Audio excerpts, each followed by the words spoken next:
Welcome back. In this video, we're going to work on getting the remove button to work, but first we need to have an ID that we can use to figure out which item we're actually removing.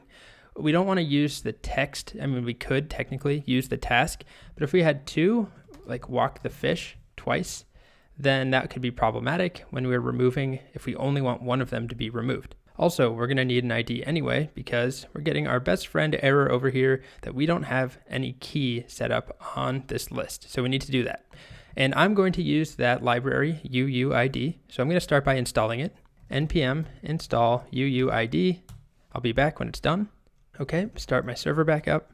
Next, we'll go into the new to-do form where we're going to use that UUID because when we're creating a new to-do right here, we're passing this .state up to the parent. Let's assign the ID in here.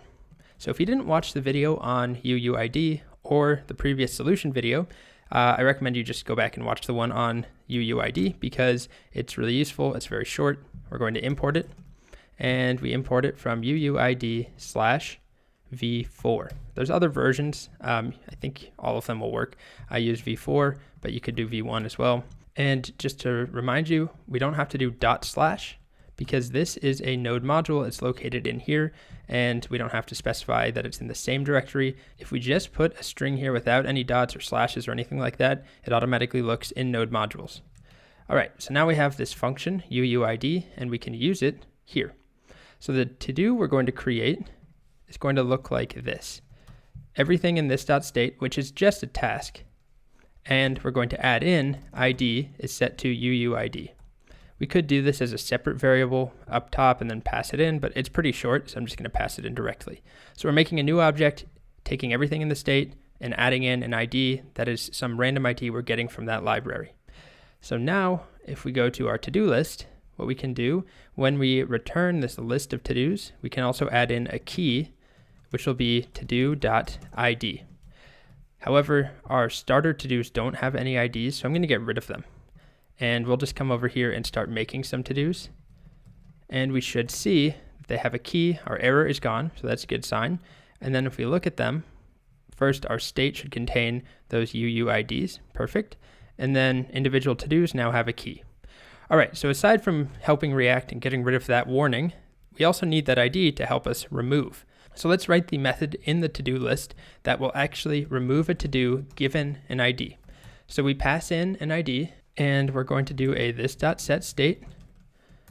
And I haven't been using the callback form here because we're not doing anything after the state is updated, so we don't really care that it's asynchronous.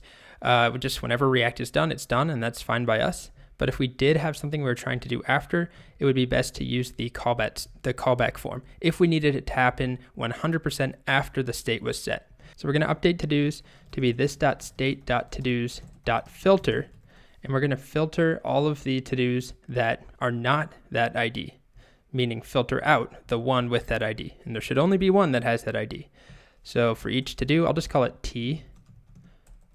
We're going to check t.id is not equal to the ID that has been passed in right here. And that will set the state. This returns a new array. So we're not mutating the original. We're making a new array and getting rid of the one with the ID that was passed in. All right, so now we're going to bind this.remove equals this.remove.bind this. And then we're going to pass it down to our individual component, to the to-do. So we'll call it remove to-do equals this.remove. And we could also do this with an arrow function like we did in the boxes exercise, but I'm going to just stick to my rule of trying to avoid arrow functions. It's not really a deal breaker, so if you prefer that syntax, you will see it all the time. In other code examples, it's not a problem, but I'm going to just pass in this.remove. But the problem with doing that is in our to-do right here, if we add our button and we add an onClick, which will be this.handle remove, we need to define that. So handle remove. The problem we have, we know we need to call this.props.remove to do, assuming that's what we called it. We need to call that method, but we need to pass in the ID. Well, how do we have access to the ID inside of the to-do component? All that the to-do component has, if we look at it right now, if I make a new one, and go to the React Dev Tools, look at a single to-do. All it has is a task and this method remove to-do that's been passed down. The key is not something we really have access to. This is an internal React thing. So what we can do is pass it in as an ID as well.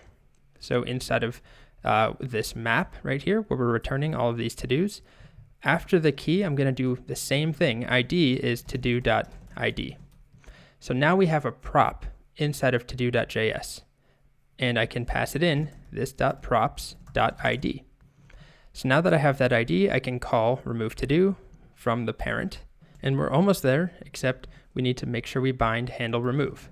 So I added in a constructor, and then this.handleRemove equals this.handleRemove.bind this. Okay, moment of truth. It's called handle remove down here. When you click on the X, it calls this, and then this in turn calls remove to do, which was passed down. Let's see how it goes. We'll add a couple in and click an X. All right, looks like it's working. Just make sure everything's updating. There's nothing really that could be going wrong behind the scenes, but if we just verify what our state looks like, if I delete the last one, state updates and it's gone, and then we get a re-render. You can see all that is re-rendered. All right, so that is making the remove functionality work. The last thing, aside from styling, that we have to tackle, which we'll do in the next video, has to do with editing. And it's a little more complicated than what we've seen so far.